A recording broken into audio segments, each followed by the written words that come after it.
नमस्कार, आप देख रहे हैं स्वराज एक्सप्रेस। मैं हूं आपके साथ राघवेंद्र। स्वराज एक्सप्रेस पर यह वक्त है एक्सप्रेस रिपोर्टर का। तो चलिए एक्सप्रेस रिपोर्टर में आपको सीधे अमरोहा लिए चलते हैं।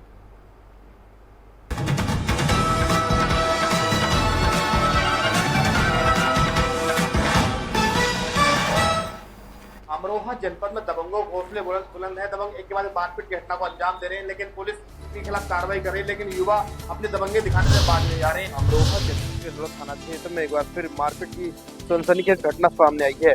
मोहल्ला विजयनगर बच्चों के बाद ने बड़ा रूप ले लिया, जब मस्जिद से नमाज पढ़कर निकल रहे एक युवक को मुस्लिम दबंगों ने हमला कर दिया। पूरी घटना सीसीटीवी कैमरे में कैद होगी। फिलहाल पुलिस फुटेज के आधार पर आरोपी की तलाश में जुटी है।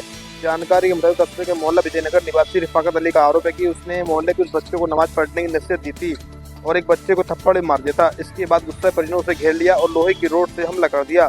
हमले में चोटिल रिफाकत अली को परिवार के लोग अस्पताल लेकर पहुंचे, जहां उसका प्राथमिक उपचार किया गया। वहीं इस घटना का सीसीटीवी फुटेज भी सामने आया है, जिसमें पूरी वारदात रिकॉर्ड हो गई है। मामले पीड़ित रिफाकत अली ने नजर थाने पहुंचकर आरोपी के खिलाफ तहरीर देकर कार्रवाई की मांग की है, जहां पुलिस ने मुकदमा दर्ज कर आरोपी की तलाश शुरू कर दी है। ताजा मामला गजरवा के मोहल्ला विजयनगर सामने आया, जहाँ एक युवक मस्जिद से नमाज पढ़कर निकल रहा था, जिसमें 4 युवकों ने उसके साथ जमकर मारपीट की। इतना ही नहीं, मारपीट में युवक गंभीर रूप से घायल हो गया और पूरी घटना 5 मिनट लगे सीसीटीवी कैमरे में कैद हो गई। फिलहाल पीड़ित ने पुलिस को तहरीर देकर कार्रवाई की मांग की है। इस पूरे मामले को सनोज प्रताप ने बताया कि पीड़ित की तहरीर के आधार पर 4 आरोपी के खिलाफ मुकदमा दर्ज कर लिया गया है और आरोपी की तलाश की जा रही है। अमरोहा से एक्सप्रेस रिपोर्टर के लिए कपिल कुमार। संगठन को मजबूत करने की कवायद में जुटी मध्य प्रदेश कांग्रेस कमेटी, सभी अध्यक्षों को दिए जाएंगे कई सारे अधिकार। 3 अप्रैल को जिला अध्यक्षों को दिल्ली में किया गया है आमंत्रित। मिशन 2028 की तैयारियों में अभी से जुट चुकी मध्य प्रदेश कांग्रेस कमेटी अब अपने संगठन को मजबूत करने की कवायद में जुट गई है और यही कारण है कि कांग्रेस पार्टी अपने जिला अध्यक्षों को अधिकार संपन्न बनाने वाली है। यानी कि अब किसी भी प्रकार की कोई कार्यवाही करनी है किसी भी कार्यकर्ता अथवा पदाधिकारी पर, तो कांग्रेस का जिला अध्यक्ष बगैर प्रदेश नेतृत्व या फिर राष्ट्रीय नेतृत्व की इजाजत के बगैर ही वो कार्यवाही कर सकेगा। कुल मिलाकर जिस प्रकार से कांग्रेस पार्टी 2028 की तैयारी कर रही है, तो उसको ये बात समझ में आ गया है कि संगठन को मजबूत किए बगैर चुनाव को जीतना मुश्किल है और यही कारण है कि भारतीय जनता पार्टी के संगठन से सीख लेते हुए मध्य प्रदेश कांग्रेस कमेटी अपने जिला अध्यक्षों को अधिकार संपन्न बना रही है।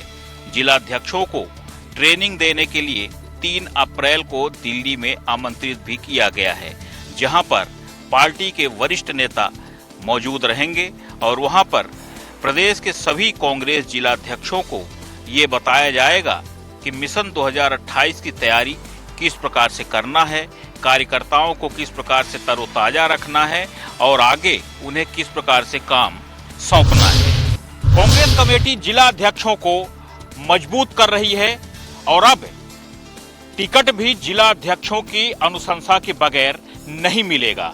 यानी कि अधिकार संपन्न बना करके जिला अध्यक्षों को संगठन को मजबूत किया जाएगा और कोशिश होगी कि मिशन 2028 में कांग्रेस कमेटी मजबूती के साथ चुनाव मैदान में उतर पाए। भोपाल से एक्सप्रेस रिपोर्टर के लिए संदीप मिश्रा। जिला प्रशासन ने 150 बीघा जमीन जो गोचर की थी, गोचर भूमि थी, उसको किसानों के कब्जे से मुक्त कराया और वहाँ खड़ी फसल को सरकार जिला प्रशासन ने अपने कब्जे में लेकर मंडी लगाया। भिंड जिला प्रशासन ने आज 150 बीघा के लगभग गोचर भूमि को अतिक्रमणकारियों से मुक्त कराया। प्रशासन का कहना है कि गोचर भूमि पर किसानों ने रोक के बावजूद भी फसल उगा रखी थी। समूची 150 बीघा के करीब जमीन पर 2 दर्जन से अधिक किसान कब्जा किए हुए थे। गोचर भूमि पर कब्जाधारियों में मोह हल्का का में पदस्थ पटवारी अमर सिंह यादव भी शामिल था, जिसकी शिकायत जब भिंड कलेक्टर को मिली तो कलेक्टर ने जानकारी मिलते ही 3 दिन पहले उसे निलंबित कर दिया। प्रशासन के अधिकारियों ने भारी पुलिस बल की मौजूदगी में 4 हार्वेस्टर मशीन और ट्रैक्टरों की मदद से सरसों की फसल को कटवाकर ट्रैक्टरों के माध्यम से कृषि उपज मंडी में लाया जा रहा है, जहां उसकी नीलामी कर राशि को शासन के खाते में जमा कराया जाएगा। वहीं किसानों का आरोप है कि प्रशासन ने उनके साथ अन्याय किया। अगर उन्हें पहले से मना कर दिया जाता तो क्यों हजारों रुपए खर्च करके जुताई और बुवाई कर फसल तैयार करते, प्रशासन आज तैयार फसल को काट कर ले जा रहा है। कई किसानों का तो कहना यह है कि उन्होंने कर्जा लेकर फसल की, मगर इसमें सबसे बड़ी बात है जब सरकारी जमीन थी, गोचर भूमि थी, तो किसानों को उस पर कर्जा लेकर खेती करने की क्या जरूरत थी। जब आप सरकारी भूमि पर कब्जा करते फिर प्रशासन पर आरोप नहीं लगा सकते। कुछ किसानों ने तो प्रशासनिक टीम और मशीनरी को रोकने का प्रयास भी किया। उन्होंने कई जगह पानी भरकर टीम को रोकने का प्रयास किया। वहीं मशीन नदी पर न जा पाए इसके लिए भी कई प्रयास किए गए, मगर इसके बावजूद प्रशासन ने आज जाकर यह 150 बीघा जगह को खाली करवाया। वाली बात यह है कि भिंड जिले में ऐसी कितनी गोचर भूमि है, क्योंकि अभी तक सिर्फ 150 बीघा जो मो कस्बे में थी वह मुक्त कराई गई है। ऐसी कितनी जमीन है गोचर की जिन पर किसानों का कब्जा है, अवैध रूप से पटवारियों का कब्जा है, क्योंकि यहाँ जो पटवारी का कब्जा था उस पटवारी को तो कलेक्टर ने निलंबित कर दिया। ऐसी कितनी गोचर भूमि पर क्या कार्रवाई करती है, देखने वाली बात होगी। भिंड से एक्सप्रेस रिपोर्टर अमरकांत सिंह चौहान। गौरेला पिंडा मरवाही जिले में समर्थन मूल्य पर धान की खरीदी की गई थी, लेकिन अब धान का धीमी रफ्तार से उठाव होने के कारण सैकड़ों कुंटल धान खरीदी केंद्र में पड़ी है। वहीं मैं आपको बताना चाहूँगा कि मौसम में परिवर्तन होने के कारण तेज आंधी तूफान और बारिश हुई है, जिससे पानी के बारिश में भीगकर सैकड़ों कुंटल धान खराब हो रहे हैं। लगातार समिति प्रबंधन का कहना है कि प्रशासन के द्वारा धान का उठाव नहीं किया जा रहा है, धीमी गति से धान का उठाव हो रहा है, जिसके कारण यह परेशानी हो रही है और धान की बोरी में सूखती भी आ रही है। वहीं लगातार इनके द्वारा उच्च अधिकारियों को आवेदन किया जा रहा है धान उठाव को लेकर, लेकिन अभी फिलहाल धान की जो उठाव की रफ्तार है धीमी पड़ी हुई है। आने वाले समय में यह भारी नुकसान शासन प्रशासन को भी झेलना पड़ेगा और समिति प्रबंधन को भी झेलना पड़ेगा। देखने वाली बात यह होगा कि इस नुकसान को लेकर के अब शासन प्रशासन के द्वारा किस तरह की तैयारी की जाती है। विपत सारथी, एक्सप्रेस रिपोर्टर, पिंडरा। अलग अलग विभागों में नौकरी दिलाने के नाम पर 65 से अधिक बेरोजगारों के साथ ठगी करने वाले एक आरोपी को रायपुर पुलिस ने गिरफ्तार किया है। नौकरी लगाने का झांसा देकर 5 करोड़ से अधिक रकम की ठगी करने वाले एक और आरोपी को रायपुर पुलिस ने गिरफ्तार किया है। गिरफ्तार आरोपी का नाम दीपेश नौरंग है, जो ग्राम गोइंदा, जिला मुंगेली का रहने वाला है। इस मामले में पुलिस ने पहले ही 8 और आरोपियों को गिरफ्तार कर चुकी है। ठगी करने वाले इस गिरोह के द्वारा नौकरी लगाने के झांसा देकर 65 से अधिक बेरोजगारों को अपना शिकार बनाया गया है। आरोपी बड़े ही शातिर तरीके से फर्जी सरकारी ईमेल आईडी बनाकर फर्जी नियुक्ति पत्र भी भेजते थे। आरोपितों के खिलाफ थाना सिविल लाइन में केस दर्ज कर कार्रवाई की गई है। इस मामले में आने वाले दिनों में और भी गिरफ्तारी पुलिस कर सकती है। बेरोजगारों की मजबूरी का फायदा उठाकर इन आरोपियों के द्वारा 5 करोड़ से अधिक ठग लिए गए हैं। पुलिस इस मामले की और जांच कर रही है। आने वाले दिनों में ऐसे और कई आरोपी गिरफ्तार कर सकती है। एक्सप्रेस रिपोर्टर रायपुर से गोपी कृष्ण साहू। छत्तीसगढ़ विधानसभा के रजत जयंती वर्ष में राष्ट्रपति द्रौपदी मुर्मू शामिल हुई और उन्होंने विधायकों को उद्बोधन किया। राष्ट्रपति द्रौपदी मुर्मू ने कहा, छत्तीसगढ़ से मुझे लगाव है। मैं 5-6 बार यहाँ आ चुकी हूँ। यहाँ के लोग बहुत अच्छे हैं, इसलिए छत्तीसगढ़िया सबसे बढ़िया कहते हैं। आप जैसे बरगढ़, संबलपुर को छत्तीसगढ़ का हिस्सा समझते हैं, हम भी रायपुर को उड़ीसा का हिस्सा समझते हैं। इससे पहले स्पीकर रमन सिंह ने कहा, छत्तीसगढ़ विधानसभा में टोनी प्रताड़ना, खाद्य सुरक्षा सहित अब तक 565 विधेयक पारित हो चुके हैं। छत्तीसगढ़ विधानसभा में सदस्यों की संख्या 90 है। इसमें अनुसूचित जनजाति के 30, अनुसूचित जाति के 10, ओबीसी के 35 सदस्य और समान वर्ग के 15 और महिला सदस्यों की संख्या 19 है। इस बीच सीएम विष्णुदेव साय ने कहा कि हम सभी का सौभाग्य है कि छत्तीसगढ़ विधानसभा के गौरवशाली 25 वर्ष के उत्सव में माननीय राष्ट्रपति द्रौपदी मुर्मू उपस्थित रहे। रायपुर से एक्सप्रेस रिपोर्टर दिलीप साहू। केंद्रीय मंत्री ज्योतिरादित्य सिंधिया आज मुरार गर्ल्स महाविद्यालय में छात्राओं को संबोधित करते हुए मैनेजमेंट गुरु के रूप में नजर आए। उन्होंने छात्राओं के स्ट्रेस से निपटने के टिप्स दिए। उन्होंने कहा कि आज के समय में स्टूडेंट के सामने स्ट्रेस सब ज्यादा रहता है, इसलिए सफलता के लिए सबसे ज्यादा जरूरी है स्ट्रेस मैनेजमेंट करना। उन्होंने कहा कि जब हमारे सामने समस्या या लक्ष्य बड़ा हो तो उससे निपटने के लिए आसान तरीका है कि उस समस्या के निराकरण या लक्ष्य को हम छोटे छोटे हिस्से में बांटकर उस दिशा में काम करें तो तनाव कम होगा और सब काम आसानी से हो जाएगा। सिंधिया ने कहा कि प्रकृति से जुड़ना भी इस दिशा में एक सार्थक और प्रभावी कदम होता है। यही वजह है कि हमारे प्रधानमंत्री नरेंद्र मोदी ने लोगों को नेचर से जोड़ने वाली नीतियां बनाई हैं। इस दौरान केंद्रीय मंत्री ज्योतिरादित्य सिंधिया ने छात्राओं से आह्वान किया कि मुरार नदी में चल रहे सफाई कार्य से वो जुड़े और श्रमदान करें ताकि हमारा वातावरण स्वच्छ हो सके। ग्वालियर से एक्सप्रेस रिपोर्टर विनोद शर्मा। कानपुर जिले से घर से भागकर आए प्रेमी जोड़े ने जबलपुर में आकर फांसी लगाकर की आत्महत्या। आत्महत्या करने के पहले की थी दोनों ने शादी। पुलिस जुटी मामले की जांच में। कानपुर जिले के शिवली गांव के रहने वाले नाबालिग लड़के और लड़की 25 जनवरी को घर से लापता हो गए थे। दोनों ने घर से भागकर शादी कर ली थी और जबलपुर के पनागर थाना क्षेत्र में किराए का कमरा लेकर रह रहे थे। एक दिन पूर्व लड़की ने अपने परिजनों को फोन पर जबलपुर में रहने की सूचना दी थी। इस सूचना मिलने के बाद लड़की के परिजन और कानपुर पुलिस जबलपुर पहुंची। तब तक लड़के और लड़की ने फांसी लगाकर आत्महत्या कर ली थी। पुलिस ने शवों के पोस्टमार्टम के बाद परिजनों को सौंप दिए हैं। आत्महत्या प्रकरण की अब जबलपुर और कानपुर पुलिस दोनों मिलकर इस मामले की जांच में जुट गई हैं। अरविंद दुबे, एक्सेस रिपोर्टर, जबलपुर। शाजापुर के टुकराना बल्ली पर मकान विवाद ने हिंसक रूप ले लिया। दो पक्षों में जमकर मारपीट हुई, जिसका वीडियो भी सामने आया है। एक पक्ष मकान को अपना बता रहा तो दूसरा पक्ष रजिस्ट्री न करने का आरोप लगा रहा है। यह घटना शाजापुर कोतवाली थाना क्षेत्र के टुकराना बल्ली की है। यहाँ सादिक खान और अब्दुल हफीज के बीच मकान को लेकर पुराना विवाद चल रहा है। एक पक्ष का आरोप है कि दूसरे पक्ष ने उनके मकान पर कब्जा कर लिया, जबकि दूसरा पक्ष मकान के पैसे लेने के बाद भी रजिस्ट्री नहीं कर रहा है। इसी बात को लेकर दोनों पक्षों में कहासुनी हुई और फिर मारपीट शुरू हो गई। घटना का एक वीडियो भी सामने आया है। इस मारपीट में कुछ लोगों को चोटें आई है। दोनों पक्षों ने एक दूसरे पर आरोप लगाए हैं। पुलिस ने दोनों पक्षों के खिलाफ मामला दर्ज कर लिया है और मामले की जांच कर रही है। अब देखना यह होगा कि इस मकान विवाद का क्या नतीजा निकलता है। शाजापुर से एक्सप्रेस रिपोर्टर ओम प्रकाश प्रजापति। भारत में अवैध तरीके से प्रवेश कर रही एक साउथ कोरियन महिला को अरेस्ट किया गया है। आपको बता दें कि बहराइच के इंडो नेपाल बॉर्डर पर जो रुपैडिया में स्थित है, वहां पर एसएसबी और पुलिस की संयुक्त चेकिंग में इसको गिरफ्तार किया गया। बहराइच के रुपैडिया में स्थित इंडो नेपाल बॉर्डर पर रुपैडिया पुलिस व एसएसबी की संयुक्त टीम ने चेकिंग के दौरान एक विदेशी महिला को अवैध रूप से भारत में प्रवेश करते गिरफ्तार किया है। पुलिस ने जब उससे गहनता से पूछताछ की तो महिला ने बताया कि उसका नाम पार्क सेरियोन उर्फ योक्सुक पार्क है और वो दक्षिण कोरिया देश की रहने वाली है।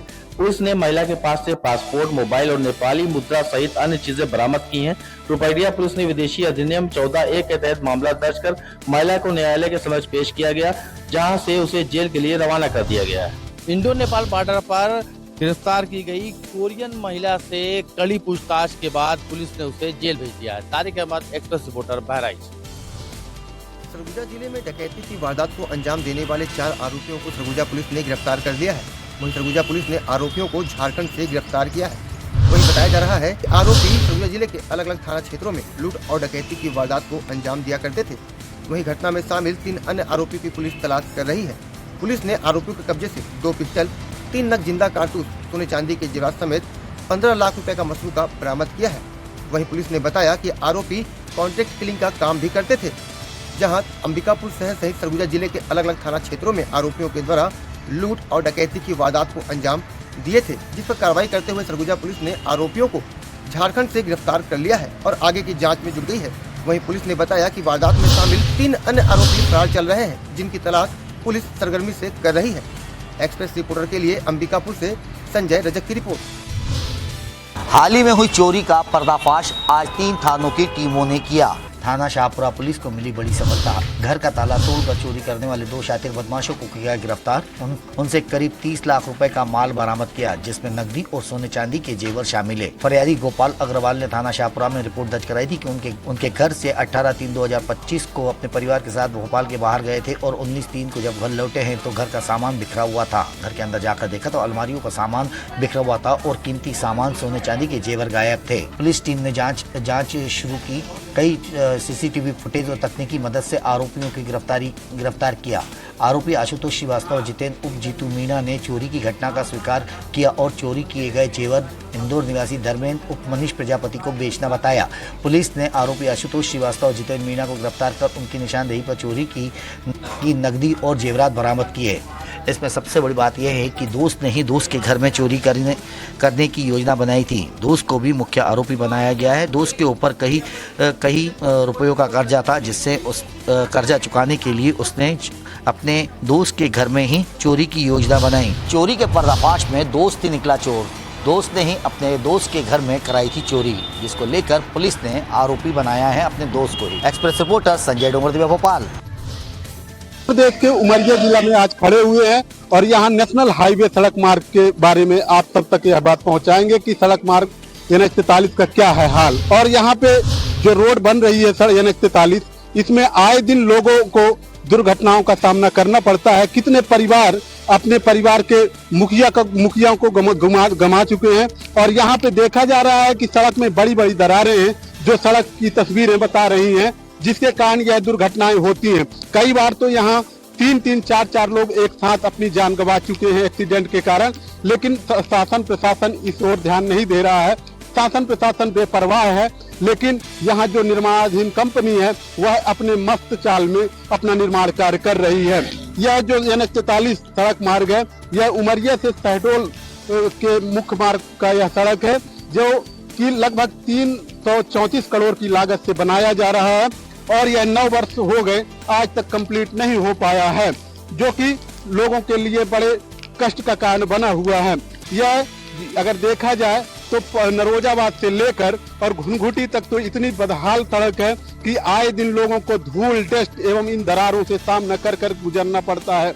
यह जो कि इसकी जब शिकायतें हुई, लगातार खबरों में प्रकाशन हुआ, तो शासन के पास जब इसको लेकर हमने सवाल किया तो शासन ने कहा इसको नोटिस दी गई है और यह कार्य फिर से जारी किया गया है। इसको जून 2025 में खत्म करके देना है, उसने यह कहा है। लेकिन देखा जा रहा है कि अभी भी जो ओवरब्रिज बन रहे हैं, जहां रेलवे क्रॉसिंग में, आज भी वह कंप्लीट नहीं हो पाए हैं और लोग इससे आज भी जूझ रहे हैं।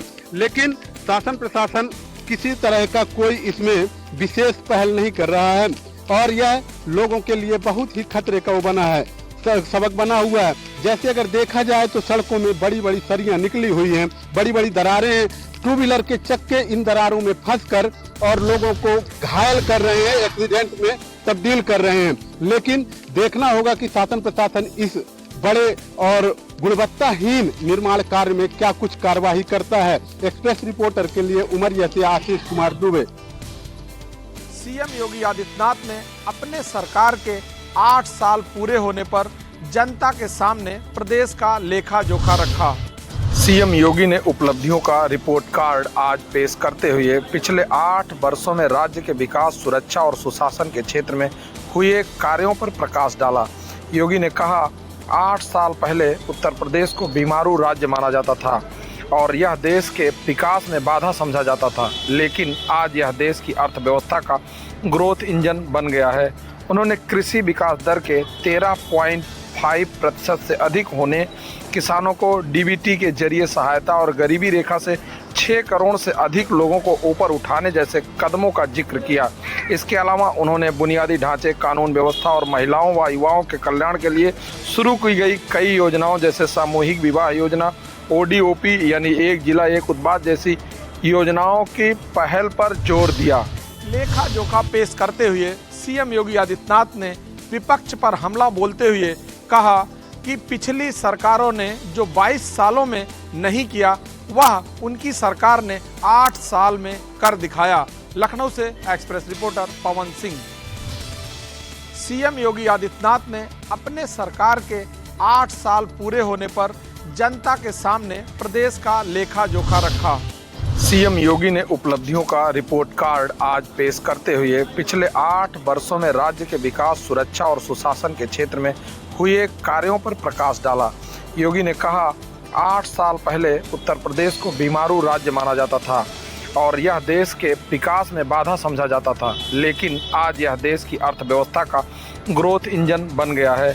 उन्होंने कृषि विकास दर के 13.5% से अधिक होने, किसानों को डीबीटी के जरिए सहायता और गरीबी रेखा से 6 करोड़ से अधिक लोगों को ऊपर उठाने जैसे कदमों का जिक्र किया। इसके अलावा उन्होंने बुनियादी ढांचे, कानून व्यवस्था और महिलाओं व युवाओं के कल्याण के लिए शुरू की गई कई योजनाओं जैसे सामूहिक विवाह योजना, ओडीओपी यानी एक जिला एक उत्पाद जैसी योजनाओं की पहल पर जोर दिया। लेखा जोखा पेश करते हुए सीएम योगी आदित्यनाथ ने विपक्ष पर हमला बोलते हुए कहा कि पिछली सरकारों ने जो 22 सालों में नहीं किया वह उनकी सरकार ने 8 साल में कर दिखाया। लखनऊ से express reporter Pawan Singh.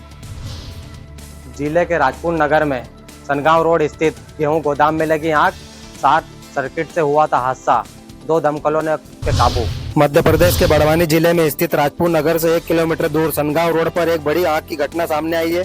दसोरे traders और धन लक्ष्मी ट्रेडर्स के गेहूं गोदाम में सोमवार को आग लग गई। गोदाम में रखा बड़ी मात्रा में गेहूं और बारदाना आग की चपेट में आ गया। स्थानीय लोगों के अनुसार आग का कारण इलेक्ट्रॉनिक शॉर्ट सर्किट बताया जा रहा है। घटना की सूचना मिलते ही राजपुर और अंजन नगर परिषद की 2 दमकलें मौके पर पहुंची। दमकल कर्मियों ने तत्काल कार्रवाई करते हुए आग पर काबू पा लिया। प्रारंभिक आकलन के अनुसार गोदाम मालिकों को लाखों रुपए का नुकसान हुआ है। गेहूं की बोरियां और बारदाना जलकर खाक हो गया है। फिलहाल स्थिति नियंत्रण में है। आग पर पूरी तरह काबू पा लिया गया है। बड़वानी से स्वराज एक्सप्रेस के लिए अतुल कुमावत।